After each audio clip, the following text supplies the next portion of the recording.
korupsi, intoleransi, dan birokrasi yang macet. Kedengarannya kayak 3 masalah yang beda-beda ya. Tapi ternyata ini semua adalah luka di tubuh yang sama, Republik kita. Yuk kita lihat lebih dekat luka-luka ini. Pertanyaannya, gimana ceritanya skandal korupsi, penyegelan gereja, sama masalah di loket pelayanan publik kok bisa nyambung jadi satu cerita soal negara? Nah itu dia yang mau kita kupas tuntas di sini.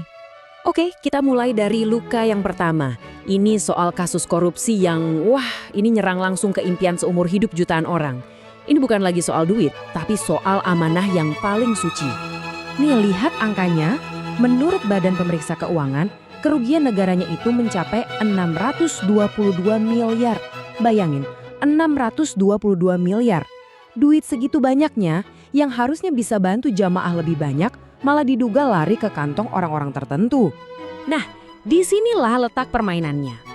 Aturan resminya kan cuma 8% kuota haji tambahan yang boleh buat travel swasta. Tapi dugaannya KPK, aturan ini diakalin. Setengahnya 50% malah dilempar ke mereka. Ini kan sama aja kayak nyerobot antrian orang-orang yang udah nunggu sabar bertahun-tahun di jalur biasa. Sakit banget kan?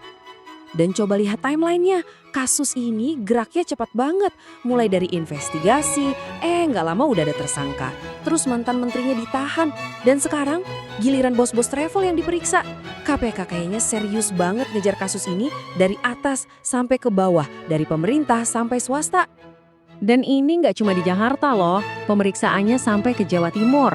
KPK lagi ngelacak kemana aja aliran duitnya, siapa aja yang dapat jatah kuota ilegal ini. Jadi setiap biro traveling diperiksa, ini kayak satu kepingan puzzle buat ngebongkar jaringan yang lebih gede lagi. Oke, dari soal duit, sekarang kita pindah ke luka yang kedua. Ini bukan soal korupsi finansial, tapi lebih ke ujian toleransi kita sebagai bangsa. Ini soal hak dasar buat beribadah dengan tenang. Coba deh bayangin, Anda baru selesai ibadah Jumat Agung, lagi khusyuk-khusyuknya. Tiba-tiba tempat ibadah Anda disegel paksa sama aparat, nggak kebayang kan? Nah, inilah yang beneran terjadi di Tangerang tanggal 3 April 2026. Kejadian yang bikin heboh satu negara. Jadi, masalahnya tuh bukan sekedar protes warga, akar masalahnya justru ada di birokrasi. Gerejanya udah ngajuin izin dari tahun 2023, tapi setahun lebih izin itu digantungin aja, nggak ada kabar. Nah, kekosongan inilah yang jadi celah buat tekanan massa masuk. Reaksinya, keras banget dan datang dari mana-mana. PGI bilang ini persekusi, Amnesty International bilang negara malah jadi pelanggar HAM, sampai Kementerian Agama ikut turun tangan dan ngingetin kalau menutup tempat ibadah itu bisa kena pidana. Ini bukti kalau masalah di Tangerang itu bukan lagi soal lokal, tapi udah jadi cermin masalah nasional. Dan sekarang luka terakhir. Nah, yang ini mungkin paling deket sama pengalaman kita sehari-hari. Cerita yang ngebawa isu besar tadi ke masalah yang bikin frustrasi di loket layanan pemerintah. Kebijakannya tuh sebenarnya bagus banget, keren. Gubernur Deddy Mulyadi bikin aturan baru. Mau bayar pajak kendaraan tahunan, cukup bawa STNK aja. Nggak perlu lagi KTP pemilik pertama. Wah, ini kan solusi buat jutaan orang yang punya mobil atau motor bekas. Harusnya jadi gampang banget kan?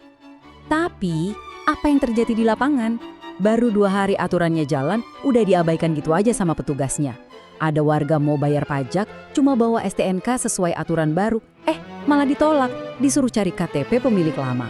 Untungnya dia pinter, dia rekam semuanya. Videonya viral dan jadi bukti telak gimana kebijakan bagus dari atas bisa mandek total di level paling bawah. Respons gubernurnya cepat sih, dia nggak ngeles malah bilang makasih ke warganet yang laporin. Tapi ini juga bikin kita mikir kan, apa sistem kita ini cuma bisa dibenerin kalau udah viral dan ada kemarahan publik, bukan karena kesadaran dari dalam sistem itu sendiri. Nah, jadi dari 3 cerita ini, skandal haji, gereja disegel, sama aturan yang diabaikan, apa sih benang merahnya? Apa yang bisa kita lihat kalau ketiganya kita gabungin jadi satu kisah besar? Ternyata, 3 luka ini nunjukin 3 gejala penyakit yang beda tapi saling berhubungan. Pertama, sistem kita bisa dimainin buat ngerampok hak warga yang paling percaya. Kedua, negara kadang-kadang diem aja, bikin kelompok minoritas jadi rentan. Dan ketiga, birokrasi di level bawah itu bisa nolak perubahan, padahal perintah dari atasnya udah jelas banget. Dan pada akhirnya, semua ini muaranya ke satu hal, kepercayaan publik. Trust. Kepercayaan jemaah haji kalau antrian mereka itu adil. kepercayaan jemaat gereja kalau negara bakal ngelindungin hak mereka.